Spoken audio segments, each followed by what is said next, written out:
কিছু মানুষ আছে যারা গন্ধ শুনলে পরে বলে আমি খাইনি, ওটা আমি খাইনি।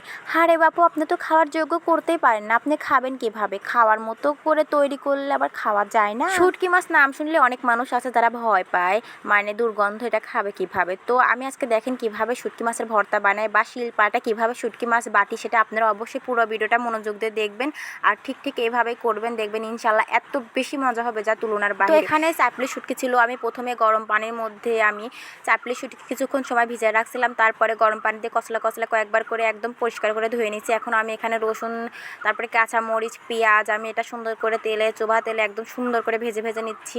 আর পেঁয়াজ, মরিচ, রসুন এগুলো একদম কড়া করে ভাজা যাবে না, একটু কাঁচা কাঁচা করে ভাজতে হবে, তাহলে পরে ভর্তাটা অনেক বেশি মজা লাগবে। আর গরম পানি দিয়ে অনেকক্ষণ সময় ভিজিয়ে রাখলে বা গরম পানি দিয়ে অনেক সুন্দর করে কচলায় কচলা ধুলে কি হয়, এটা বালু বা গন্ধ সব কিছু দূর হয়ে যায়। তো এদিকে আমার সব কিছু ভাজার পালা পড়াই শেষ, এখন আমি বাটবো সুন্দর মতো। আমি এখন হচ্ছে শিলপাটায় নিফাস করে বাটবো। আর ভর্তাটা করার পরে এত মজা হয়েছিল কি বলবো। তো আমি হচ্ছে পাটার পরে একটু ভাত নিয়ে খাইছিলাম, তো এত বেশি মজা লাগলো। আর আমার ননাসও খায় বললো যে না, অনেক বেশি মজা হয়েছে। তো আপনারা একবার হলেও এইভাবে চাপা শুটকি বা চাপলি শুটকি যে কোনো শুটকি বাটবেন, মানে শিলপাটা একদম নিফাস করে বাটবেন এই ঠিক আমার এই স্টাইলে, তো দেখবেন কত বেশি মজা লাগে। তো আমি চাপলি শুটকিটা একটু লবণ দিয়ে আমি সুন্দর মতো তেলে মচমচে করে ভেজে নিচ্ছি।